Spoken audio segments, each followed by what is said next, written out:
lolos ke putaran ketiga kualifikasi Piala Dunia 2026 zona Asia. Pelatih Sintayong siap mencari pemain keturunan untuk dinaturalisasi agar timnas Indonesia jauh lebih kuat.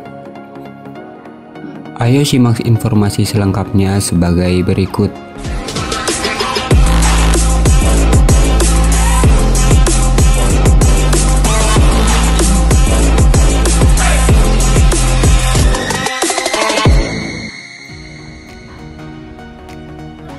Sebelum dilanjut, jangan lupa subscribe dan nyalakan lonceng agar tidak ketinggalan berita selanjutnya yang Rumput Hijau Sport sajikan untuk Anda. Timnas Indonesia pasti akan berjumpa lawan-lawan kuat pada putaran ketiga kualifikasi ini. Rizky Ridho dan kawan-kawan sangat dimungkinkan berjumpa Jepang, Korea Selatan, Qatar, Arab Saudi, Iran hingga Uzbekistan.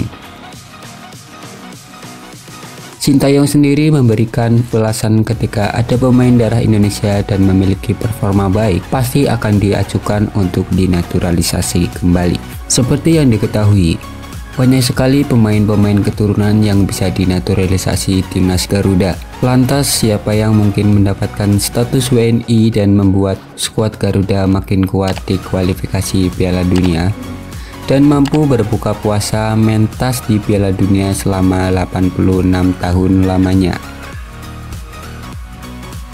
Jairo Ridwal. Yang pertama, Jairo Ridwal. Jairo merupakan pemain keturunan yang bermain untuk Crystal Palace. Pemain berusia 27 tahun ini bermain di Liga Inggris sejak 2018 hingga sekarang. Jairo kontraknya akan habis bersama Crystal Palace pada bulan Juni 2024 ini.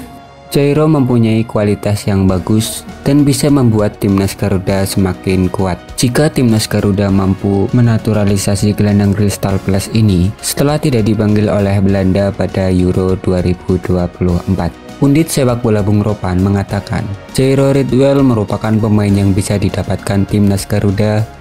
Dia merupakan pemain yang bagus, ungkap Bung Ropan pada kanal YouTube-nya. Pascal Struijk. Pemain keturunan selanjutnya yakni Pascal Struijk. Pascal Struijk kini bermain di Leeds United. Umurnya juga masih cukup ideal jika dinaturalisasi. Struijk kini berusia 24 tahun dan berposisi sebagai bek. Selain pernah membela timnas Belanda U17, dia pun pernah dipanggil timnas Belanda di level senior, akan tetapi belum pernah bermain untuk The Oranje. Dengan keadaan seperti itu, tidak ada yang tidak mungkin dia bisa dinaturalisasi untuk memperkuat lini belakang timnas Garuda. Jika Erick Thohir mampu membawa pulang back Leeds United ini, dia bakal menjadi tandem Rizky Ridho dan Jay Itzes di lini belakang. Namun masih ada satu masalah, yakni Struijk sendiri masih berharap untuk dipanggil oleh pelatih Belanda Ronald Koeman. Emil Audera Mulyadi. Mimpi Emil Audero untuk membela timnas Italia tak kunjung terwujud hingga detik ini. Ini bisa menjadi celah bagi PSSI untuk memanggilnya. Emil dibutuhkan oleh timnas Garuda setelah Martin Paes belum bisa membela skuad Garuda. Begitu juga dengan Hernando yang sering melakukan blunder-blunder tidak penting sehingga menguntungkan lawan dan berakibat fatal untuk timnas Garuda.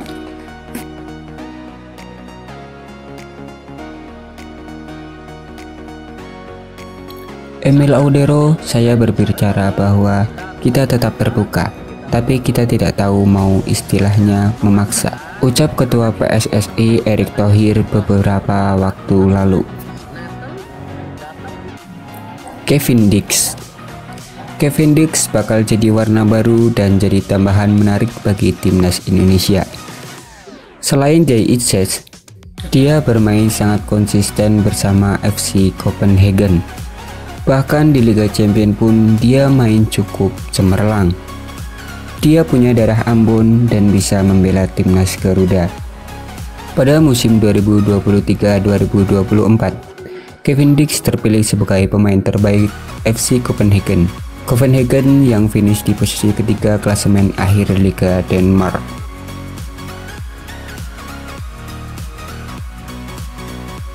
Ole Romeni. Sintayong butuh penyerang tengah dan Ole Romeni bisa jadi opsi terbaik bagi skuad Garuda.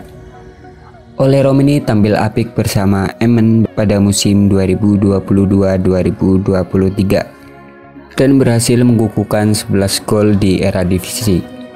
Namun performanya sempat menurun pada musim 2023-2024.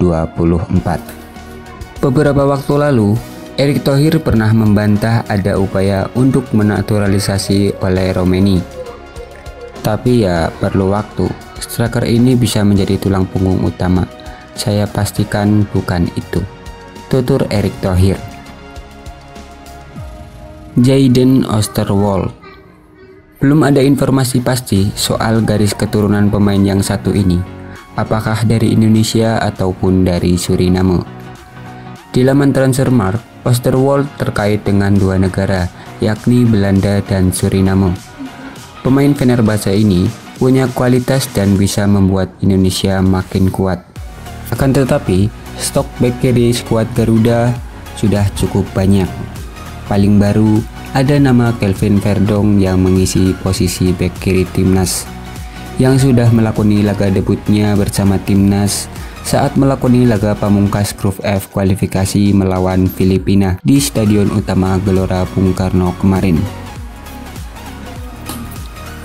Itulah nama-nama yang sekiranya bisa menambahkan amunisi kekuatan timnas Garuda, sehingga mampu bersaing di kualifikasi dan mampu mengibarkan bendera merah putih di kompetisi terakbar Piala Dunia. Akankah pemain-pemain tersebut akan bergabung bersama timnas Garuda setelah timnas Garuda cukup impresif yang mampu lolos ke tahap ketiga kualifikasi Piala Dunia 2026 zona Asia dan membuka kans untuk mentas di Piala Dunia 2026 nanti? Coba tulis komentarmu di bawah ini.